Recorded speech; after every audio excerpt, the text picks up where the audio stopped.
Some games are just miles ahead in terms of graphics, and we've got a whole slew of them coming the next couple years. Hi folks, it's Falcon, and today on Game Ranks, crazy realistic graphics in games being released this year and the next couple. Starting off at number 10, it's Black Myth Wukong. Coming to us from Chinese developer Game Science, Black Myth Wukong is based on an extremely old novel called Journey to the West from China's Ming Dynasty period. Black Myth Wukong is a Souls-like, and as you can see, it looks like a damn CG rendered movie from maybe a couple years ago. Now, I think what's particularly impressive about how beautiful this game looks is that the developer is not a AAA. This is literally being created by an indie developer, and I wouldn't necessarily call it grounded in reality, but in terms of details, we're looking at something that looks like it could exist in real life, if not for all the fantasy elements.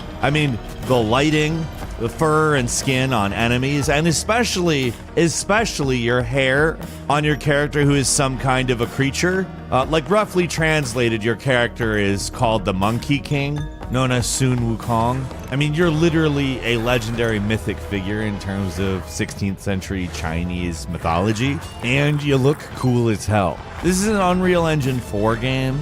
Most likely we're talking PC and the next gen consoles. I can't imagine the PS4 and the Xbox One derivatives really handling this level of detail, but it looks amazing, and although we don't know exactly when it's supposed to come out, they've given themselves a bit of a couple-year buffer. It's very likely we will see it maybe next year, if not the year after.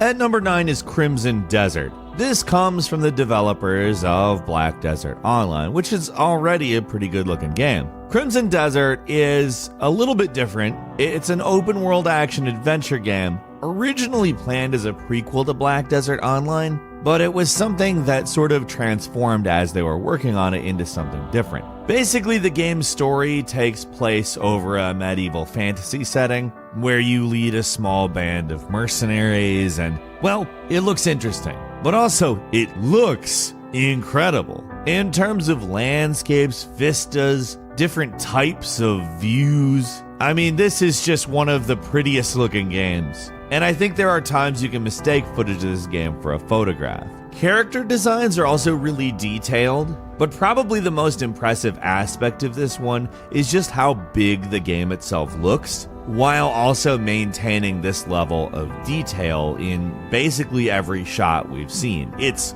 really, really impressive. Supposedly it's gonna land on PC, PlayStation 5, and Xbox Series X this upcoming winter of 2021. I think it's got a lot of promise.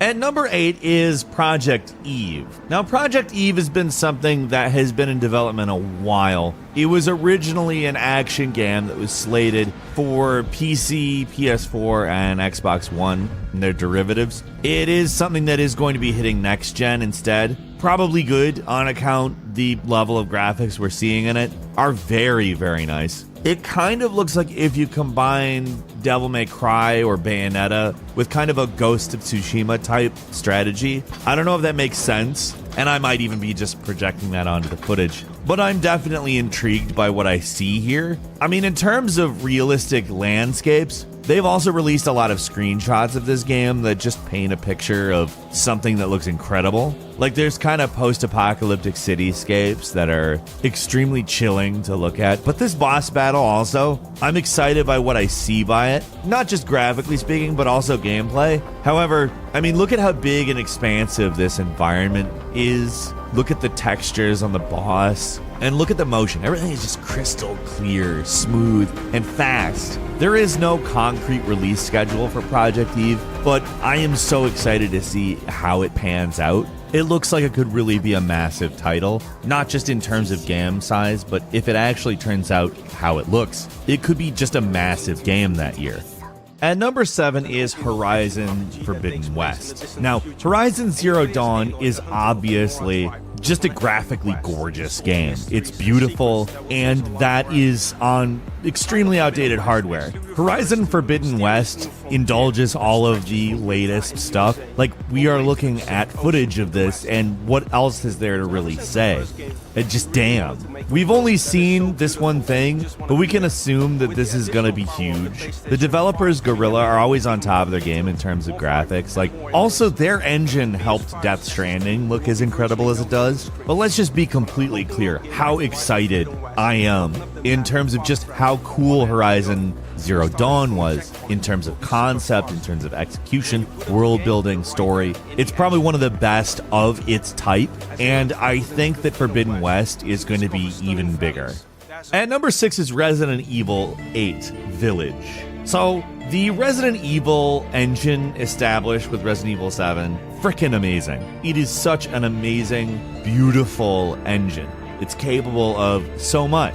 But we have now seen so much in terms of the detail of a more traditional Resident Evil looking setting in terms of the house that you're in Resident Evil 8 in this maiden demo. Like, not just in terms of the environment, which by the way is amazing. You not only see like the difference between the interiors and the weather outside, there is a steam that forms from the differences in temperature, but you also get to see how incredibly well-made people are in this demo. It's very brief, but the 9-foot-tall lady, we've seen her elsewhere, but there's just something about how well all of the things in this demo come together, including her, that just lands incredibly well. Like, you had all those insanely detailed environments with the wood moldings, the old Victorian style. It looks real, especially the lighting. And then you have an attractive 9-foot woman burst through the door, and it doesn't look weird. She fits in. It works. This is an astounding looking game, and knowing how great 7 was, this is going to be phenomenal. At number 5 is Odin Valhalla Rising. Now, this is a game coming to us from Korea. It's an MMORPG, and it's a mobile game. Now, keep in mind, this is a game that will also be landing on PC. But the footage they've been showing off has been mobile because they want everybody to know this is how good it looks on a damn phone. I don't want to comment on whether or not we need another MMORPG, but I do want to say I am extremely impressed with this. I think when we see it on the PC, it's going to be even more impressive. But yeah, I mean, in terms of like what they're claiming they can do on mobile, if that is indeed what the game looks like at launch, holy crap. At number 4 is Chrono Odyssey. No, it is not in any way related to Chrono Trigger or Chrono Cross. This is an MMORPG, probably one of the prettiest looking ones we've seen. It is crazy ambitious in terms of especially character designs and faces. I mean, we have obviously seen a ton of pre-rendered stuff out of this game, but we've also seen some glimpses at actual gameplay. It's really impressive, to be frank. Costumes are really detailed, cloaks flap, there's flames, there's sparks, dust, swords clash, cause environmental changes. And there's also, of course, really big, impressive monsters with cool animations. It has a little bit of a Dark Souls feel to what it looks like they're trying to do. A little more arcadey, but I think something that could really pan out well for an MMORPG. At number 3 is a game actually called Ill. It is a horror game being developed by a small indie developer who's looking for funding. Basically, it's a game where I'm not sure that I would call it completely realistic looking. It's got a very good atmosphere, but what's interesting here is the advanced physics that they're attempting to integrate into the gameplay. For instance, there is some very detailed dismemberment shown via shotgun blast in some of their footage. A lot of this is still conceptual, though. It seems like the big sell here is the sort of physics-based actual manipulation of physical objects within the game's world. I think it looks really cool, but it is also really unconventional that they would try to fund it through Patreon. That said, I mean, they have a lot of people sold on it. There's 908 people contributing about $3,400 a month. Definitely not like full-time job money or anything, considering there's a couple of people working on this. But it's also really impressive for a small team and could potentially look extremely realistic and horrifying.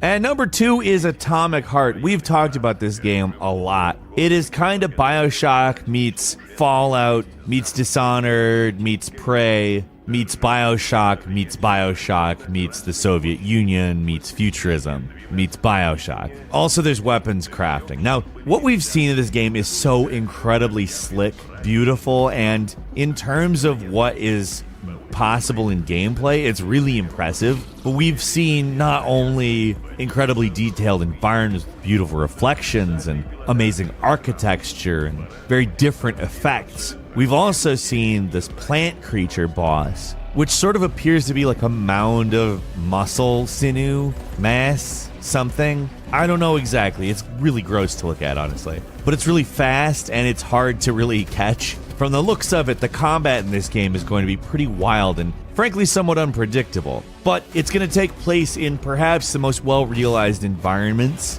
we've seen in a game like that. And I am so excited and interested to jump in and find out what the hell is going on. And finally at number 1 is Gran Turismo 7. Now we're kind of oscillating between this and the next Forza game in the main line, but Gran Turismo, these games take a really long time to make because the developers include this meticulous, basically silly level of detail, and these games always look totally insane, whether by console standards or just like game standards. This new one looks to be absolutely no different than that. There's detailed interiors, there's downright shocking lighting. It kind of looks like they're intending for this game to be a next-gen showcase for like 4K and HDR. In terms of what we're looking at here, it's beautiful. Like, it's like watching movie footage. It's just so incredibly impressive. The reflections, the sense of momentum and speed. I cannot wait to play it. I also can't wait to play the next mainline Forza, but we know a lot more about this one. And just wow. Seriously, look at it. A quick bonus game for you is God of War Ragnarok. We obviously haven't seen a whole lot about the game at this point. It's really just a teaser that we've seen, and it doesn't contain like some of the more important revelations, like what Atreus would look like, or really any graphical stuff. But we know that the previous God of War game is just like a graphical like monster, especially considering it was a PlayStation 4 game, and I think looks good right now. Like, you could publish it as it is right now on PlayStation 5 and people will be like, this looks really good. It's a damn good looking game. I don't know exactly when we'll see it, but as you know, it will be a big deal. What do you think though? What of these games make you most excited, graphically speaking? Leave us a comment, let us know. If you like this video, click like. If you're not subscribed, now's a great time to do so. We upload brand new videos every day of the week. Best way to see them first is of course a subscription, so click subscribe. Don't forget to enable all notifications. As always, we thank you very much for watching this video. I'm Falcon. You can follow me on Twitter @FalconTheHero. We'll see you next time right here on GameRanks.